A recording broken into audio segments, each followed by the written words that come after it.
Na guys, yung aking repolyo, okay pa. Purple repolyo.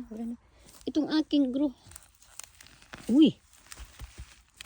Grow sugar beets ito. Oh. Pwede pa siguro to. Frozen na. Gawin ko tong juice. Yung iba kasi maliliit pa ang bono eh. Baka pwede pa to. Ito malaki. Gawin kong juice. Sarap ito gawin juice guys. Ayan yung iba oh. Frozen.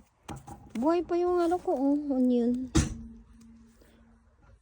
Yan. Garlic onion. Ito mga labanos yan eh. Maganda ang ano yung repolyo. Mabubuhay pa sila. Sana okay pa to gawin juice ko to. Masarap tong gawing juice guys.